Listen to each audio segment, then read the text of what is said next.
Morning and warm welcome to all. बहुत अच्छा लग रहा है यहाँ अटेंडेंस देखकर और सारे का भी तहे दिल से स्वागत है। स्पेशली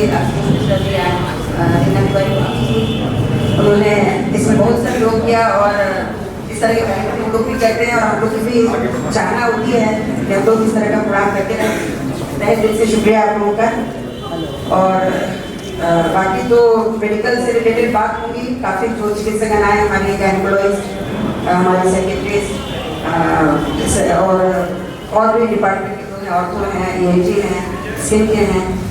मैं बस GP एसोसिएशन के बारे में थोड़ा ब्रीफ, बहुत कम टाइम कुछ टाइम ऑलरेडी हम लोगों के पास कम रह गया है। तो ये GP एसोसिएशन जो है जिसके तहत हम लोग ये प्रोग्राम कर रहे हैं, ये एसोसिएशन जो 1974 से स्टार्ट हुआ था। उस समय डॉक्टर्स कम थे, अब तो डॉक्टर्स ज़्यादा नंबर ऑफ डॉक्टर्स हो गए हैं। उस समय डॉक्टर बेरी, डॉक्टर RD मुखिजा, ये सब थे कुछ सीनियर्स लोग, इन लोगों ने शुरू किया 1974 में और ये आगे बढ़ते चला गया। अभी हम लोग करीब 350 मेंबर्स हैं। IMA यहाँ की एक संस्था है, इंडियन मेडिकल एसोसिएशन, उसमें तो ज़्यादा लोग हैं, इसमें कम है। और सबसे अच्छी बात है कि ये एसोसिएशन बड़ा मैं कहना चाहूँगी बहुत सक्सेसफुल है, इसलिए कि जब भी कुछ बात होती है इस तरह का गैदरिंग या कोई CME या कोई एकेडमिक्स की बात या कोई इस तरह के प्रोग्राम, तो सभी लोग बड़ा कोऑपरेटिव वे में तैयार रहते हैं और इस तरह के प्रोग्राम ऑफ एंड ऑन होते रहते हैं। एकेडमिक्स में हम लोग का मॉर्निंग में वेडनेसडे को होता है, बाकी इस तरह के कुछ कल्चरल प्रोग्राम सभी होते हैं, इस तरह के भी प्रोग्राम होते रहते हैं। कभी कैंप विलेजेस में भी कैंप लगाते हैं, कभी शहर में भी होते हैं और all are interested to do so. आजकल आप लोगों को देख के बड़ा अच्छा लग रहा है और मुझे जब भी मौका मिलता है मैं वुमन एम्पावरमेंट में बहुत बात करती हूँ और बड़ा रिस्पेक्ट है। रिस्पेक्ट मैंने बड़ा अच्छा है ये कि आजकल लड़कियाँ पढ़ रही हैं, आगे बढ़ रही हैं, बहुत अच्छा कर रही हैं हर क्षेत्र में। डॉक्टर हैं, इंजीनियर हैं, पायलट हैं, नर्सिंग उसमें अपना वो सहयोग कर रहे हैं। तो नर्सेस के बिना कुछ होगा नहीं, डॉक्टर्स के बिना कुछ होगा नहीं। ये समाज मेन लगता है मेडिकल पे ही टिका हुआ, उसके बाद और लोग आते हैं। तो मैं तहे दिल से सारी छात्राओं का, यहाँ के नर्सिंग एंड डिग्री कॉलेज की लड़कियाँ जितनी उपस्थित हैं, सबका तहे दिल से स्वागत। और चूँकि टाइम कम है और लोगों को थोड़ा कुछ अवेयरनेस के बारे में बोलना है, तो मैं 4 लाइन अपनी कविता की पंक्तियों के थ्रू अपने शब्दों को विराम दूंगी और मैं कहना चाहती हूँ, बताना चाहती हूँ, सुनिए ध्यान से आप लोग। हमारी बेटियाँ बड़ी हो गई हैं, हमारी बेटियाँ बड़ी हो गई हैं, अपने पैरों पे खड़ी हो गई हैं। हमने उन्हें पाला पोसा, उन्हें पढ़ाया लिखाया, माँ बाप होने का फर्ज निभाया। उन्होंने हौसलों की उड़ान भरी, अब वे हमारा ख्याल रखने लगी हैं, हमारे मन की बातें समझने लगी हैं। उनका साथ कभी छूटे नहीं, वे हमसे कभी रूठे नहीं। Thank you. Morning everyone. My regards to all those on the stage. Thank you Pratibha ji and Reena ma'am for inviting me on such a prestigious occasion. So talking about menstrual hygiene, why is it important? क्योंकि menstruation एक ऐसी चीज है जो physiological है। हर लड़की को समझ लीजिए 11 साल के बाद, 12-13 साल के बाद इट इज़ वेरी नॉर्मल। लेकिन एक समय था कि हमारे समाज में ये टैबू माना जाता था। मदर्स जो है अपनी लड़कियों को काउंसिल नहीं करती थी कि आप अब 10 ईयर्स 11 ईयर्स होने वाली हैं, आपकी बॉडी में कुछ चेंजेस होने वाले हैं और ऐसा नहीं होगा कि आपको मेंस्ट्रुएशन शुरू होगा। तो जब वो लड़की अचानक से मेंस्ट्रुएशन शुरू होता था और उसको पहले से पता नहीं रहता था तो बहुत घबरा जाती थी कि ये मेरे साथ क्या हो गया है। किसी से बात करने में हिचकती थी, थोड़ा सा अपने आप को अलग महसूस करती थी कि उसके साथ बहुत बड़ी बीमारी हो गई है। इसके अलावा हमारी सोसाइटी में ऐसा था कि जब मेंस्ट्रुएशन होता था तो लड़कियों को मेल जोल बाकी से कम हो जाता था। सबके साथ में रहना, किचन में जाना, पूजा करना, कई बार स्कूल भी जाने को नहीं मिलता था। तो ये सारी प्रॉब्लम्स पहले थी मेरे, एंड आई एम होपफुल कि अब ऐसा नहीं है, क्योंकि we all have become aware of menstruation. So ये आप सबको ये जानना जरूरी है कि menstruation is quite normal and it is a healthy process, it happens to every girl and it is important. हम लोग को इससे डरना नहीं है और ना अशेम्ड फील करना है। जब भी तो मेंस्ट्रुएशन के साथ एक hygiene word is very important, क्योंकि हर महीने होना है, तो उससे क्या हो सकता है कि अगर आप प्रॉपर हाइजीन नहीं करते हैं तो बॉडी में इन्फेक्शन हो सकता है, वो इन्फेक्शन ऊपर जा सकता है, सर्विक्स में जा सकता है, यूट्रस में जा सकता है और पीआईडी हो सकता है। और फिर पीआईडी के अपने कॉम्प्लिकेशन से बाद में पेट में दर्द, सूजन, बाद में प्रेगनेंसी रुकने में भी अगर आपका पीआईडी ऊपर तक चला गया है तो इनफर्टिलिटी भी हो सकती है। इसलिए मेंस्ट्रुअल हाइजीन में हम लोग को विशेष ध्यान देना है। अब ध्यान देने का मतलब क्या ध्यान देना है? कई बार ये देखा गया है कि लोग ये कहते थे पुराने जमाने में, अच्छा पीरियड्स आ गया है, अब आपको 2-3 दिन नहाना नहीं है, जब पीरियड्स खत्म होगा तभी आपको नहाना है। But that is very wrong, क्योंकि आपको हाइजीन रखना इम्पोर्टेंट है। तो जब पीरियड्स आए आपको डेली एक तो नहाना है और अपने आप साफ कपड़ा पहनना है। सेकेंड थिंग ये आया कि जो प्राइवेट एरियाज है उसको क्लीन रखना है। अब क्लीन रखना का मतलब ये होता है कि नॉर्मल वॉशिंग होता है। कुछ लोग क्या होता है कि जैसे कि जो आजकल इतने वॉश आ गए हैं, वॉशिंग हो गया है, वो सब चीज़ करते हैं, तो उससे क्या होता है जो वजाइना का जो नेचुरल फ्लोरा है वो डिस्टर्ब हो जाता है और चांस ऑफ इन्फेक्शन बढ़ जाता है। तो you should not do that sort of things. जो नॉर्मल क्लीन, जैसे कि आपने क्लीन वाटर सोप से क्लीन कर दिया private part, that is okay. Then third thing is that using of pads. अब पहले जो है ये देखा गया था, पहले मोर देन 90% ऑफ लेडीज जो है वो क्लॉथ यूज करती थी, कपड़ा यूज करती थी, फिर प्री वॉश होती थी, प्री यूज करती थी। That became very unhygienic and it led to so many infections. लेकिन अब धीरे धीरे चेंज हुआ है। फिर भी अभी भी ये जो आंकड़े बताते हैं कि still 60 to 70% of ladies they are still using cloth and this is more in the rural areas than in the urban areas. अब अर्बन एरियाज में सैनिटरी पैड्स यूज होने लगे हैं। अब सैनिटरी पैड्स भी 2 तरह के होते हैं। आपके जो अच्छे वाले सैनिटाइज सैनिटरी पैड्स आते हैं जिसमें कि इन्फेक्शन लेवल बहुत मिनिमम होता है, और दूसरा जो होता है जो लोकल कंपनी के भी आते हैं, बट स्टिल मतलब अगर आप क्लॉथ यूज कर रही हैं जो अनहाइजीनिक है तो कोई भी पैड आप यूज कर रही है दैट्स ओके। आप पैड यूज करने का मतलब ये नहीं कि लग गया तो उसके बाद उसको चेंज न करें। अगर आप नहीं चेंज करेंगे तो फिर उसमें बैक्टीरिया ग्रो करेगा और फिर फर्दर इन्फेक्शन होगा। तो 4 to 6 आवर्स में a sanitary pad should be changed। फिर किसी का ये प्रॉब्लम होगा कि हमको तो बहुत स्कैटरी मेंस्ट्रुएशन है, पैड इज नॉट सॉइल्ड, तो why should I change it after 4 to 6 hours? No, अगर वैसा भी है still you change it because that will cause bacterial growth अगर आप उसको लंबे समय तक यूज करती हैं। अब आजकल मतलब ये क्लॉथ के भी सैनिटरी पैड्स आ गए जिसको कि आप मतलब यूज करके वॉश करके सनशाइन में धूप में सुखा के भी यूज कर सकती है, लेकिन कितना सक्सेसफुल होगा ये देखा जाएगा।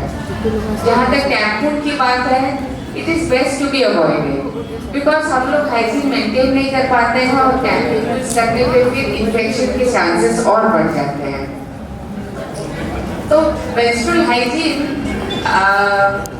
मतलब दूसरी बात, जैसे कि अब आप जैसे कॉलेज परिसर में हैं, यहाँ पे आपको पीरियड्स आ गया, आप क्या करें, आप प्रिपेयर होके नहीं आई है, सडनली आ गया। तो ये जो कॉलेज में, हर कॉलेज में ये सुविधा होनी चाहिए कि आप किसी भी टीचर से जाके इस बारे में बता सके विदाउट फीलिंग एम्बैरेस्ड। और हर कॉलेज में मतलब उनके पास पैड्स अवेलेबल होते हैं और उनको डिस्पोज करने का मतलब प्रॉपर लेडीज वॉशरूम होता है, water availability होती है, where you can change your pads, you can wash your hands and you can maintain hygiene, and there should be proper means जहाँ पे कि आप पैड को डिस्पोज करें। पैड को डिस्पोज करने का मतलब you just can't throw it away like that, that will cause infection।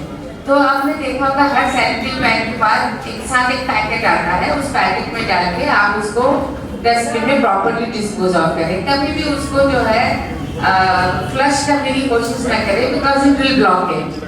मतलब जब आप वॉशरूम में है तो आपको लगता है कि मतलब हम कहाँ इसको डिस्पोज ऑफ करें. So it is the duty of every working area, be it school, be it hospital, be it working institution where girls are working, that they take care कि गर्ल्स को पैड्स इमीडिएटली अवेलेबल हो in emergency, proper washing area हो और उसको dispose of कर सके. So what our motto is to say that don't be ashamed of menstruation. It is a very physiological process. In any problem, approach someone and take proper counseling. Thank you sir. DV college के प्रबंधक, principal और हमारे GP association के पदाधिकारी तथा IMA के president और IMA के सीनियर और जूनियर मेंबर्स, आज से 20, 25, 30 साल पहले हम लोग भी छात्र ही थे. आज भी जो है, आज बैठे सारे विद्यार्थीगण, बच्चियां, आज मैं शुरू कर रहा हूं जैसे मैडम शुरू की थी कि अब मेरी बेटियां बड़ी हो गई. जब बेटियां बड़ी हो जाती हैं तभी सारी समस्याएं शुरू होती हैं और तभी मानसिक रोग स्टार्ट होता है. बच्चों का पालन पोषण कैसे माँ बाप करते हैं, कैसे रखते हैं और कैसे उसका रख रखाव व्यवहार स्कूल में कैसा परफॉर्मेंस कर रही है, वहीं से स्टार्ट होती है मानसिक रोग की समस्या. बच्चे के रख रखाव बहुत ही टेंशन, बहुत ही गुस्सा, चिड़चिड़ापन, माँ बाप आपस में लड़ते हैं, बच्चा डरा रहता है, वहीं से स्टार्ट हो जाता है बच्चों का मानसिक रोग. बच्चे को अगर लगातार पूरी जिंदगी भर बचपन से लेकर के बड़े होने तक अगर टेंशन रहता है तो बच्चों में डेवलपमेंट रुक जाता है, मानसिक विकास रुक जाता है तथा स्कूल में परफॉर्मेंस भी कम हो जाता है. और जैसे जैसे बच्चे में क्षमता कम हो जाती है पढ़ने लिखने की, मिलने जुलने की, यही शुरुआत होती है बच्चों का एंजाइटी, डिप्रेशन और स्ट्रेस सहने की क्षमता. अब बच्चे में, लड़कियों में पर्टिकुलरली हर एक चीज, अभी डॉक्टर भक्ता मैम बताएं कि कैसे आप पीरियड्स को सही रखें, रख रखाव, ये सब चीजें. एक ये भी एक सबसे बड़ा टैबू है समाज में, हम लोग के हिंदू समाज में. पहले के समय में जब माँ बाप कम पढ़े लिखे रहते थे तो बहुत सारी समस्याएं होती थी. उस बीच में फिर लड़कियों को एक तरह की प्रॉब्लम होती है, एंजाइटी, डिप्रेशन, कि अब ये सब चीजें कैसे हो गई, कैसे हम इसको डील करेंगे. जैसे मैंने बताया कि कैसे आप मदर से डील करें, मदर काउंसिल करें. अगर नहीं की तो फिर बच्चे में एंजाइटी हो जाती है, एक तरह से फोबिया डेवलप हो जाता है, मरीज बहुत एंग्शियस रहता है, बच्चा अपने फ्रेंड से मिलता जुलता नहीं है. तो पेरेंट्स को गाइड करने की जरूरत है. अब हर माँ बाप कुछ पढ़ा लिखा रह रहा, बच्चे को गाइड करना जरूरी है कि एंजाइटी के लक्षण क्या होते हैं और डिप्रेशन के लक्षण क्या होते हैं. आजकल के बच्चे जो हैं, जो आ रहे हैं पर्टिकुलरली यंगस्टर पीरियड, वो बच्चे एक तो पूरे साल भर मोबाइल, टीवी देखते हैं, कुछ पढ़ते लिखते नहीं है. लास्ट में जा करके बच्चे बेहोश होते हैं, पढ़ने का इंटरेस्ट हो जाते हैं, अलग अलग फिजिकल कंप्लेंट्स करते हैं, जिससे बच्चे जो है, पेरेंट्स को लगता है कि हमारे बच्चों को कोई सीरियस प्रॉब्लम हो गई और उनको डॉक्टर को दिखलाते हैं, डॉक्टर इन्वेस्टिगेशन कराते हैं, कुछ नहीं निकलता. एक ये भी समस्या है एक तरह से फोबिया, कि बच्चे को कैसे मैं हैंडल करूं. रेगुलर स्टडीज करना चाहिए. बच्चे में अगर एंजाइटी है तो सबसे अच्छा काउंसलर जो है पेरेंट्स होते हैं, चाहे वो पढ़े लिखे हो या ना हो या हाईली एजुकेटेड हो. दूसरा, पेरेंट्स को भी टाइम देना चाहिए बच्चों को जरूर. मिनिमम हर घर में 1, 2, 3 बच्चे रहते हैं बच्चे को अच्छी एजुकेशन देना चाहिए, बच्चे को बताना चाहिए कि आप इतने देर पढ़ोगे, चीज करोगे तो आप कुछ सक्सेस होगे। और बच्चे में बहुत ज्यादा बोझ नहीं देना चाहिए। आजकल जितना ज्यादा आप देखते हैं कोचिंग इंस्टीट्यूट में जो बच्चे सुसाइड कर रहे हैं, वो सुसाइड बच्चे नहीं कर रहे हैं, पेरेंट्स का प्रेशर, पेरेंट्स का एंजाइटी 95% होती है। 5% बच्चा जो है बियर करता है, उस 5% को 100% बना करके अपने को कमिट सुसाइड कर लेता है। तो आप पेरेंट्स बहुत ज्यादा प्रेशर न डालें बच्चों, ये सबसे बड़ी समस्या है। एंजाइटी अगर बच्चे में है तो आप काम डाउन करें, आप उससे करिए, उसके पॉजिटिव नेगेटिव पॉइंट बच्चे को बताइए। बच्चा बहुत एंग्जियस है, रेस्टलेस है, पढ़ने नहीं जा रहा, नहीं पढ़ रहा है, कुछ नहीं कर रहा है, किसी से बातचीत नहीं कर रहा है, चिड़चिड़ापन हो रहा है, तो आप उसको एटलीस्ट बातचीत करिए, बेटे तुम्हें क्या परेशानी है। अगर एंजाइटी है तो आप उसको बातचीत करिए। सबसे अच्छा कौशल यहाँ मैडम किरण श्रीवास्तव मैडम भी बैठी है, वो एक अच्छी जो है साइकोलॉजिस्ट भी है, ठीक है। एक दूसरी है, दूसरी एक किरण श्रीवास्तव है, वो बहुत अच्छी काउंसलर है। आप एटलीस्ट पेरेंट्स बहुत अच्छा काउंसिल करते हैं। ये है कि फॉरवर्ड वे में एक काउंसलर या साइकोलॉजिस्ट करता है, डॉक्टर बताता है, लेकिन माँ बाप भी बहुत अच्छे काउंसलर होते हैं। अगर किसी बच्चे को डिप्रेशन है, डिप्रेशन के लक्षण ही अलग होते हैं। मरीज उदास रहता है, अपना इंटरेस्ट खो देता है, किसी से बात नहीं करता, अपने फ्रेंड से बात नहीं करता है, कुछ भी खाता पीता नहीं है, इवन अपने स्टडीज नहीं करता है।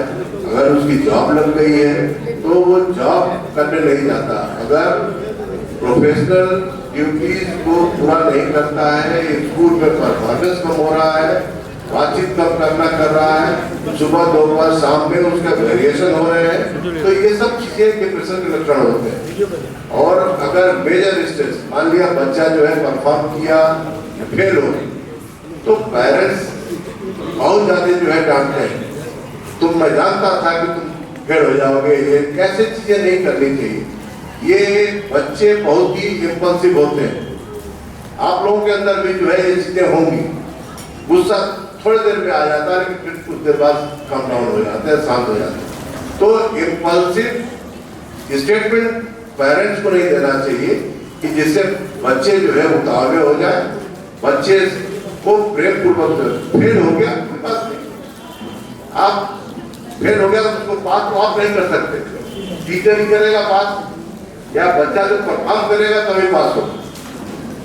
तो आप उसको प्रेम पूर्वक कहिए, और उसको डेमोरलाइज करेंगे तो और ज्यादा परेशान होगा। और ऐसे ही बच्चे फिर निगेटिव वे पे जो है रास्ता चुन लेते हैं। तो थोड़ा सा जो है हर एक आदमी को, हर पेरेंट्स को और इवन बच्चों को आप रेगुलर पढ़िए, कोई परेशानी नहीं है। 50% नंबर आएंगे, 60% आएंगे, बहुत अच्छे जो पढ़ने वाले हैं उनको 99% आएगा। कंपटीशन तो सबको देना पड़ेगा, ठीक है। आप सब लोग डिग्री कॉलेज के बच्चे हैं, ग्रेजुएट पोस्ट ग्रेजुएट कर रहे होंगे या इंटरमीडिएट, थोड़ा सा जो है आप लोग को सब्र करना पड़ेगा। लगातार कुछ घंटे आपको लगातार पढ़ते रहिए, ये मेरी राय है। बहुत ज्यादा टेंशन लेकर के पढ़ेंगे, याददाश्त की कमी हो जाएगी। रिलैक्स होकर के आधा घंटा पढ़िए, वो 4 घंटे के बराबर होगा। तो थोड़ा सा रिलैक्स, बहुत एंजाइटी, बहुत डिप्रेस होकर के पढ़ेंगे तो मन नहीं लगेगा, ठीक है। और पेरेंट्स को भी थोड़ा सा ये चीजें गाइड करें। पेरेंट्स तो नहीं होंगे क्योंकि टीचर है, टीचर को भी जो है बहुत ज्यादा स्ट्रेस नहीं देना चाहिए। पेपर आप जैसा भी पढ़ाएं, जैसा आप पढ़ाएंगे वैसे ही आप पेपर देंगे। तो थोड़ा सा जो है बच्चों को गाइड करिए कि बच्चे प्रोवोक हो पढ़ने के लिए, तभी भविष्य अच्छा होगा।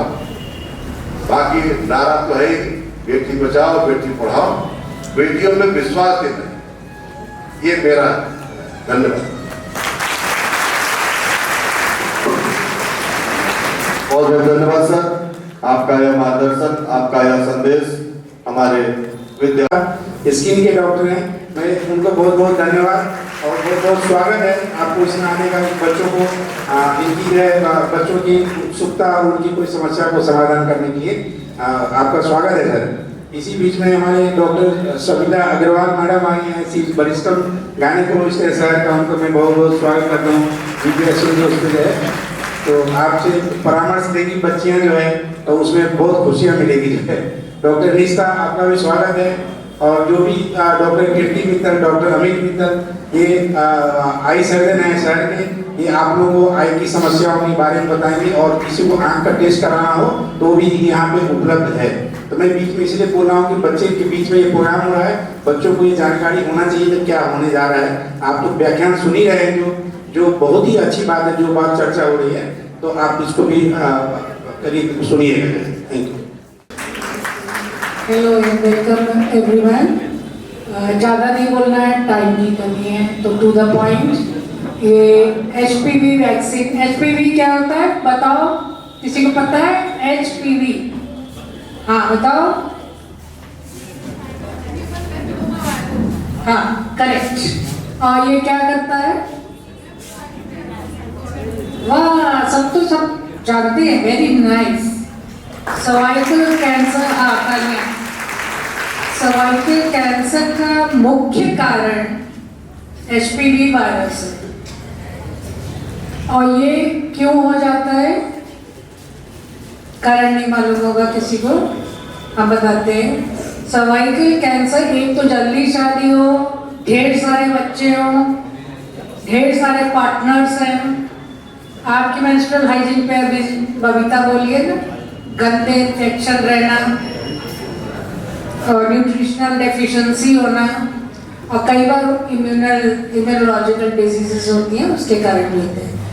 तो आपको गवर्नमेंट का ये रूलिंग है कि सर्वाइकल कैंसर मुक्त भारत करने के लिए 9 साल से 14 साल के बीच में एक डोज HPV वैक्सीन का लगना जरूरी है। तो आप सब में से कितनों ने लगवाया वैक्सीन? HPV वैक्सीन किसी ने नहीं लगवाया, लगवा लीजिए, क्योंकि ये बीमारी यौन संबंध से ही फैलती है। तो शादी होने से पहले, सेक्सुअल लाइफ शुरू होने से पहले ये वैक्सीन लगना जरूरी है। क्या होता है? पहले बच्चेदानी के मुंह में छाला हो जाता है, आप में खून की कमी, न्यूट्रिशन की कमी पहले से डाउन रहता है, तो क्या होता है? ये वायरस घुस जाता है। और ये वायरस घुसने से क्या होता है? अगर आप में इम्यूनिटी कम है तो ये ठीक नहीं होता, और धीरे धीरे 10 साल तक, 15 साल तक ये कैरी फॉरवर्ड करता है और कैंसर कर देता है। तो ये लग जाएगा टीका, तो आप खून की कमी हो या जो भी आपके पार्टनर ने चीज किया हो, तो भी एटलीस्ट आप सेफ रहेंगे, आपको कैंसर सर्विक्स नहीं होना है। ठीक है, 70%। बाकी और चीज़ों से आपको परहेज करना है, जैसे OCP पिल्स, ये भी ज़्यादा कई दिन नहीं लेना है, ये बिना डॉक्टर की सलाह के नहीं लेना है। ठीक है, और मोटापा ये नहीं ज़्यादा होना चाहिए। अल्कोहल, टोबैको, मालूम है आपको, बड़ा सरप्राइजिंग कोरिलेशन पाया गया है कि जितना भी तंबाकू है, लड़कियां तो खैर नहीं लेती हैं, लेकिन शायद सुपारी, बीड़ी गांव में तो चलता है। तो मैं इसलिए बता रही हूँ कि आप अपने गांव में तक स्प्रेड करिए ये बातें कि ये सब गुटखा, पान मसाला, कोई भी तंबाकू का पदार्थ पूरे शरीर, यहाँ से खाए तो ये नहीं कि सिर्फ मुंह का होगा कैंसर, वो एब्जॉर्ब हो जाता है बॉडी में, और पूरे शरीर के कहीं का भी कैंसर हो सकता है। बच्चेदानी के ग्रीवा का कैंसर भी हो सकता है। कैंसर सर्विक्स क्या होता है? बच्चेदानी के ग्रीवा का कैंसर। ग्रीवा मालूम है ना, बच्चेदानी का एक बॉडी होता है, बॉडी में बच्चा होता है, और नीचे का हिस्सा होता है यौन संबंध के लिए। तो दोनों के बीच में जो पार्टीशन होता है उसको कहते हैं ग्रीवा। अब वो ही खुलता है तो बच्चा आउट होता है। तो बार बार बच्चे करने से क्या उसमें चोट पड़ती है, छाला हो जाता है, और कमजोर होने से क्या 9 महीने पेट में रखा, फिर दूध पिलाया, उसी दौरान फिर बच्चा आ गया, तो ये रिपीटेड होने से क्या होता है, आपके जो स्टोर्स हैं जिसमें आपके पास शक्ति रखी है न्यूट्रिशन की, वो खत्म होते जाते, एग्जॉस्ट होते जाते हैं और आपकी इम्यूनिटी डाउन हो जाती है, साइकोलॉजिकली भी आप डाउन हो जाते हैं। तो आप चिड़चिड़ेपन आया और ये मेंटल फिजिकल दोनों स्ट्रेस पड़ा तो आपकी इम्यूनिटी डाउन होगी और ये एचपीवी वायरस आगे बढ़ता चला जाएगा और कैंसर सर्विस करेगा। तो इसलिए शादी से पहले एक डोज 9 से 14 साल के बीच की सारी लड़कियों के लिए तो कंपल्सरी किया है, लेकिन even boys can take it, क्योंकि बॉयज को भी ये पाया गया है कि एनल कैंसर्स और नीचे उनके प्राइवेट पार्ट्स में ओरल कैंसर्स, इन सब में ओरल मुंह के कैंसर में ये सब पाया गया है कि होता है। और they are resource, they will always make some or the other woman pregnant and she will harbor the same virus। इसलिए दोनों को लेना चाहिए, लेकिन अभी क्योंकि एचपीवी का रिसोर्सेज कम है तो इसलिए सिर्फ अभी फीमेल्स गर्ल्स पे इसको स्ट्रेस दिया जा रहा है। दूसरी चीज़ है, ये तो गर्ल्स स्कूल है इसलिए गर्ल्स की बात है, लेकिन आप लोग अपनी मदर को, सिस्टर ब्रदर, मतलब सिस्टर मौसी रिलेटिव्स को ये भी बोल सकते हैं कि इसके बाद आपको अपने पानी की जांच जरूर करा लेना चाहिए। उसको कहते हैं पैप स्मीयर टेस्ट। हर 3 साल में जब भी उसमें ईचिंग हो, बदबू हो, ये सब लक्षण हो तो जरूर आपको डॉक्टर से, गायनेकोलॉजिस्ट से, क्योंकि वो सब झोला छाप से बिना अंदर चेक किए कि छाला बन रहा है क्या है, दवाई दे देते हैं और वो फिर कैंसर बन जाता है आगे चल के। ऐसे हमारे पास कई पेशेंट आते हैं। तो पहला लक्षण कैंसर, बच्चेदानी के कैंसर का क्या होता है, यौन संबंध के बाद थोड़ा भी स्पॉटिंग आना, थोड़ा भी ब्लड आना, वो फर्स्ट साइन है। तब वो 0 स्टेज या फर्स्ट स्टेज में होगा, लेकिन वही लापरवाही कर दी, तब ज़्यादा ब्लीडिंग होने लगा, तब आप आए तो 3rd 4th स्टेज में पहुंच जाता है। तब उतनी ट्रीटमेंट के बाद भी बहुत लाइफ नहीं बढ़ती और शुरुआत में आ जाए 0 स्टेज में या एचपीवी वैक्सीन लगा लिया, ये सब कर लिया तो आप टोटल बच गए, 100% बच गए। 100% प्रिवेंटेबल कैंसर है बच्चेदानी का कैंसर। और कैंसर्स में फिर भी है लाइफस्टाइल मॉडिफिकेशन और दूसरी चीज़ें, लेकिन ये 100% प्रिवेंटेबल है। इसलिए गवर्नमेंट ने सर्वाइकल कैंसर मुक्त भारत वाला प्रोग्राम लॉन्च किया है ताकि सबके सब वैक्सीन लगवा लें। That's all. Okay, thank you.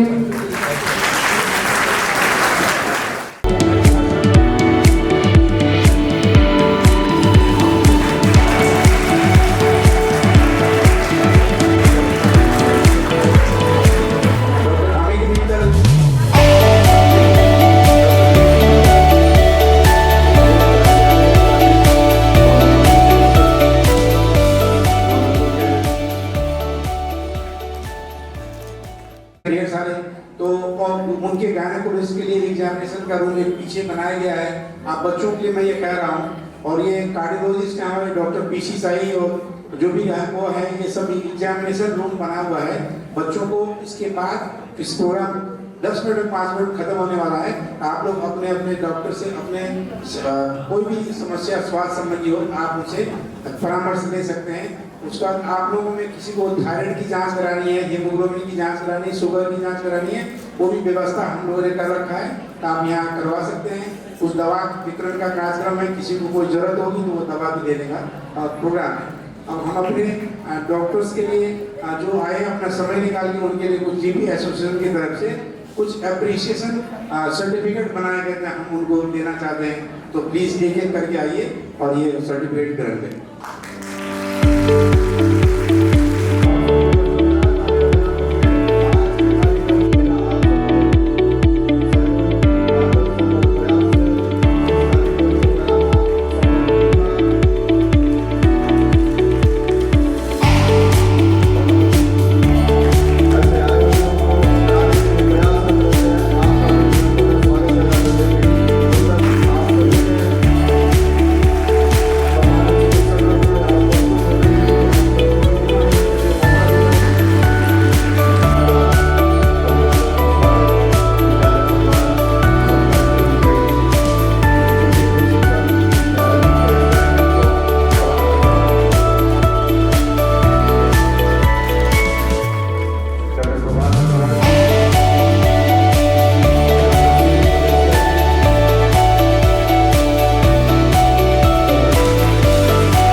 कार्यक्रम में।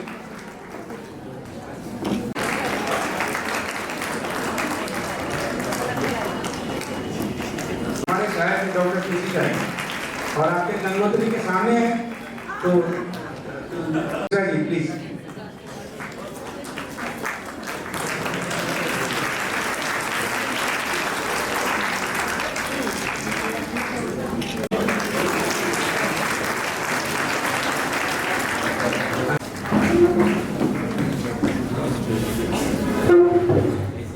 आज गंगोत्री देवी महिला महाविद्यालय और नर्सिंग कॉलेज के इस ऑडिटोरियम में उपस्थित सारे सीनियर डॉक्टर्स का मैं स्वागत और अभिनंदन करती हूँ। ईश्वर को तो शायद हम नहीं देखते हैं, लेकिन भगवान के रूप में इस डॉक्टर्स का सामना बचपन से लेके और थोड़े कटु शब्दों में बोला जाए तो मृत्यु तक इन डॉक्टर्स को देखते हैं भगवान के रूप में।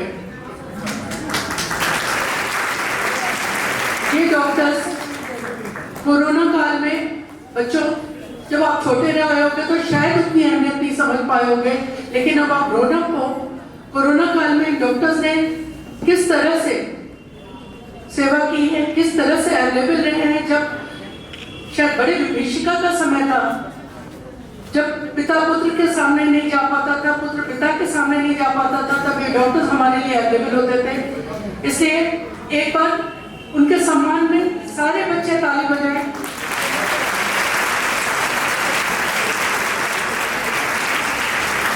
ये हमारे लिए बहुत हर्ष का विषय है कि जीपी एसोसिएशन के द्वारा आयोजित सेमिनार और फ्री हेल्थ चेकअप में इतने सीनियर डॉक्टर्स आपके बीच में उपस्थित हैं। बच्चों, हमारे कॉलेज के principal Poonam Shukla ji, nursing college की प्रिंसिपल जो 35 इयर्स मेडिकल कॉलेज में अपनी सेवा दे चुकी हैं, लॉरिका मैम, हमारी सारी टीचर्स और सारे हमारे स्टाफ को भी मैं एक बार धन्यवाद देना चाहती हूँ कि जिन्होंने एक अच्छे नोबल प्रोग्राम में अपना पार्टिसिपेशन किया। बच्चों, डॉक्टर्स का समय एक एक मिनट बहुत कीमती होता है। अभी आपने देखा होगा डॉक्टर शाही जी बीच में थोड़ी देर के लिए गायब हुए थे, तो वो शायद चाय पीने नहीं गए थे। सही मायने में उनकी जरूरत उनके डिस्पेंसरी में पड़ी, उनकी क्लिनिक में पड़ी और वो भाग के गए। ऐसे बहुत से मौके होते हैं जब परिवार के बहुत इंपॉर्टेंट फंक्शंस को छोड़ के ये डॉक्टर्स हमारे लिए अवेलेबल होते हैं। इसलिए सबसे जरूरी है आप लोग दिल से इनका सम्मान करना सीखें, क्योंकि कहीं ना कहीं ये समस्या आ रही है, एक तालमेल बिगड़ रहा है। कानून बनाने की जरूरत नहीं पड़नी चाहिए। डॉक्टर्स का सम्मान तो दिल से आप लोग को अपने आप आना चाहिए। उससे बड़ी बात, जो चिकित्सक हमें सेवा करके स्वस्थ करते हैं और सामाजिक परिवेश में आज के जिनकी बहुत ज्यादा इंपॉर्टेंस है, या आप सब बेहतर समझ सकते हैं, एक बच्चे के जन्म से लेके एक इंसान के मृत्यु तक जो डॉक्टर हमारे साथ रहते हैं, उनको सम्मान देना और उनसे बहुत कुछ सीखना। यह आप लोग बहुत लकी हैं कि अंडर वन रूफ आपको इतने सारे डॉक्टर्स अवेलेबल हुए हैं। बच्चों,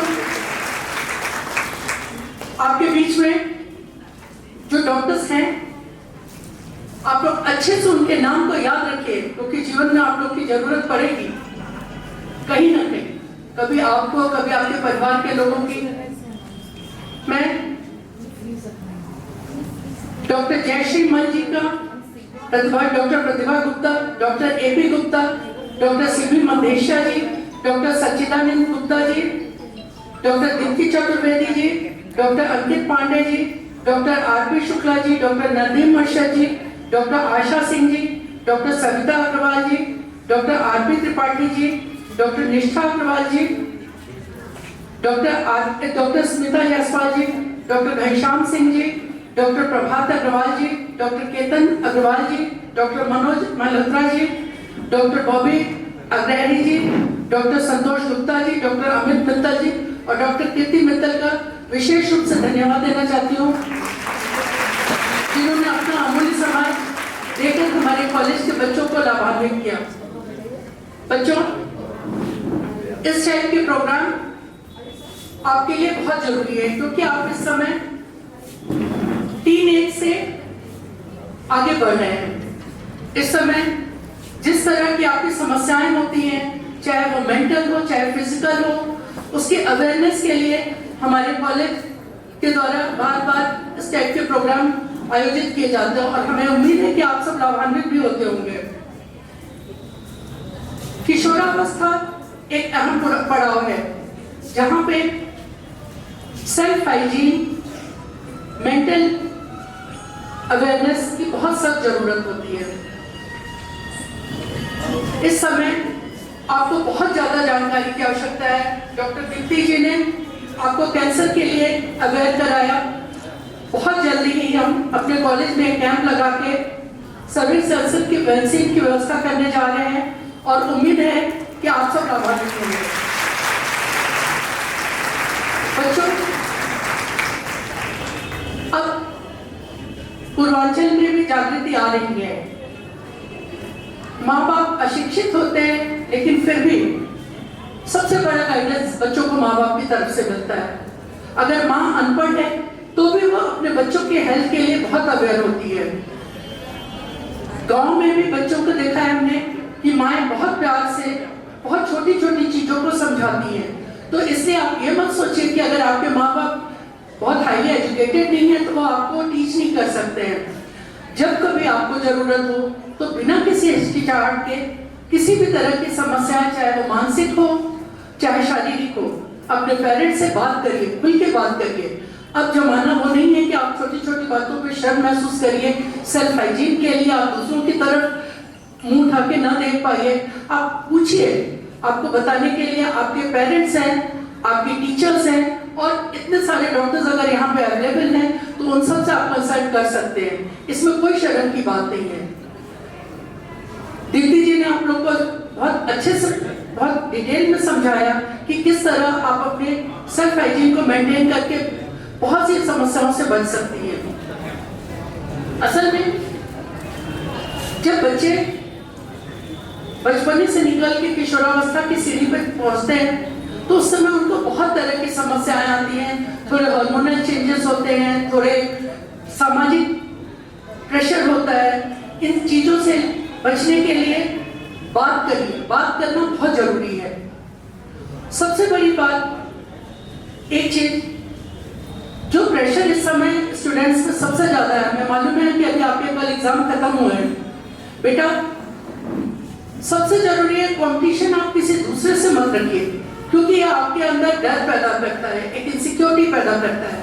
कंपटीशन आप खुद से रखिए, खुद को बेटर बनाने के लिए रखिए, न कि प्रेशर लेके डिप्रेशन में जाइए। डिप्रेशन ऐसी चीज नहीं है, जैसे जुकाम बुखार होता है वैसे डिप्रेशन किसी को हो सकता है।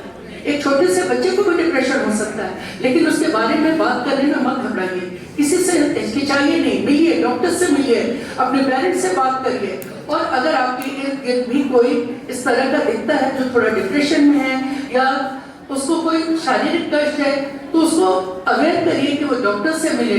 इन बातों पे बात करने के लिए शर्माने की कोई जरूरत नहीं है। जब तक मेंटल हेल्थ आपका नहीं अच्छा रहेगा तब तक आप जीवन में आगे नहीं बढ़ पाएंगे। शारीरिक और मानसिक दोनों स्वास्थ्य आपके लिए जरूरी है। बच्चों, सबसे जरूरी चीज ये है कि थोड़ा समय पढ़ाई के अलावा आप अपने लिए भी निकालिए, और ये समय आप आराम से निकाल सकते हैं। जितना समय आप अपने मोबाइल पे, फेसबुक पे लगाते हैं, उतना समय अगर आप अपनी हेल्थ के लिए दीजिए, रेगुलर एक्सरसाइज, न्यूट्रिशन पे ध्यान दीजिए, तो हमें लगता है आधी समस्याएं वैसे ही दूर हो जाएंगी। बच्चों, समय कम है, डॉक्टर्स का समय कितना कीमती होता है आप सबको पता है। आपके लिए इतने सारे डॉक्टर्स अवेलेबल हुए हैं। अगर आपकी कोई पर्सनल समस्या है तो यहाँ पे गायनिक, डेंटल, पैथोलॉजी, हर तरह के डॉक्टर्स हैं, जनरल फिजिशियन। आप लोग आके उनसे मिलिए, बात करिए, और इस कॉलेज कैंपस के अलावा भी अगर आपको जरूरत है तो आप उनके पास जाइए, वो डॉक्टर्स आपका पूरा सहयोग करेंगे। हम समय समय पर इस तरह के कार्यक्रम का आयोजन इसीलिए करते हैं कि आपको जो घर में शायद आप खुल के नहीं बात कर पाते हैं अपने पेरेंट्स से, वो डॉक्टर से तो करिए।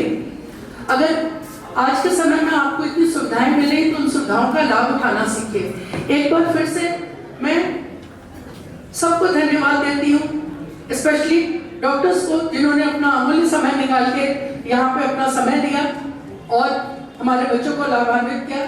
धन्यवाद डॉक्टर्स। एसोसिएशन के सारे सदस्यों को एक बार मैं स्पेशल थैंक्स बोलना चाहती हूँ कि जिन्होंने इतना एफर्ट किया हमारे कॉलेज के बच्चों के लिए। Thank you. चीफ एसोसिएशन की तरफ से सम्मान प्राप्त करते हुए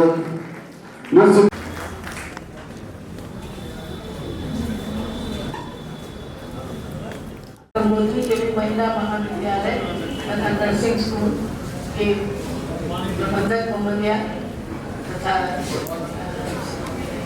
लीना त्रिपाठी जी, श्री आशुतोष मिश्रा जी, प्रिंसिपल श्रीमती पूनम शुक्ला जी तथा नर्सिंग स्कूल की संचालक श्रीमती डोरिका याकूब जी का तहे दिल से धन्यवाद देती हूँ कि इन्होंने अपने विद्यालय में हमें ये बच्चों में स्वास्थ्य जागरूकता अभियान का के तहत एक कार्यक्रम करने का अवसर दिया।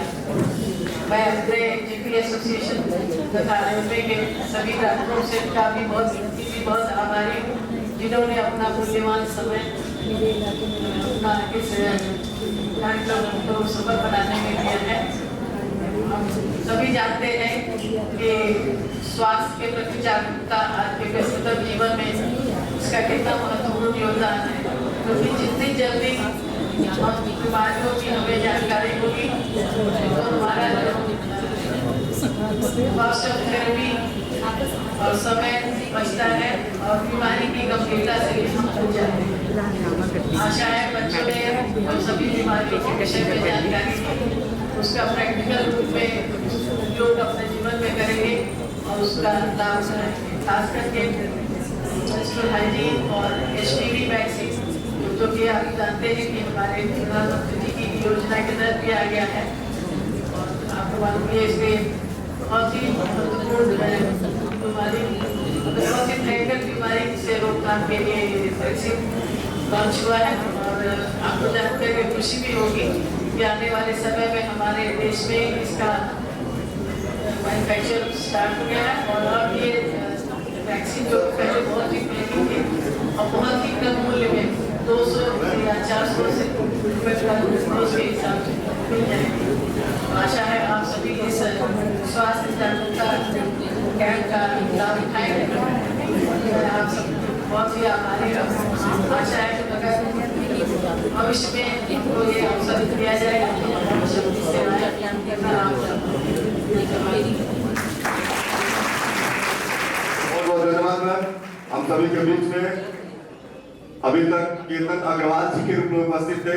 मैं क्षमा चाहता हूँ, आपका नाम डॉक्टर चेतन नेवानी है। आपका आज के इस कार्यक्रम में बहुत बहुत स्वागत। आप लोग सभी आए और मैं अपने तरफ से जीपीएसओ के जितने सदस्य यहाँ आए अपना व्यस्तम समय निकाल के उनको बहुत बहुत धन्यवाद देता हूँ। इसके साथ ही इस कोई भी कार्यक्रम करने के लिए बहुत अथक मेहनत करनी पड़ती है लोगों को जुटाने के लिए, भाई अपनी सेवा देने के लिए, बच्चों को जुटाने के लिए, यहाँ संस्था की तरफ से सहयोग देने के लिए बहुत मेहनत करनी पड़ती है। उसके लिए खैर सभी को मैं धन्यवाद, पूरा संस्था के सभी मैडम रीना मैडम को धन्यवाद, आशुतोष जी को धन्यवाद, सबको मैं धन्यवाद देना चाहता हूँ। इसके साथ साथ जो है अभी एक ग्रुप फोटो होगा, एक ग्रुप फोटो हो जाए तो फिर हम लोग अपना वो स्वास्थ्य शिविर का कार्यक्रम शुरू करेंगे।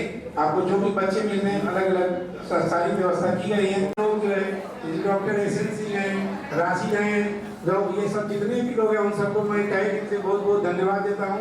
सभी ने बड़ी मेहनत करी है और अपनी सेवा देने के लिए आए हुए हैं। हम सबको मैं बहुत बहुत धन्यवाद। सुनील है, विजय है, राशि है, सभी लोगों को डॉक्टर एसएनसी है, सबको बहुत बहुत धन्यवाद।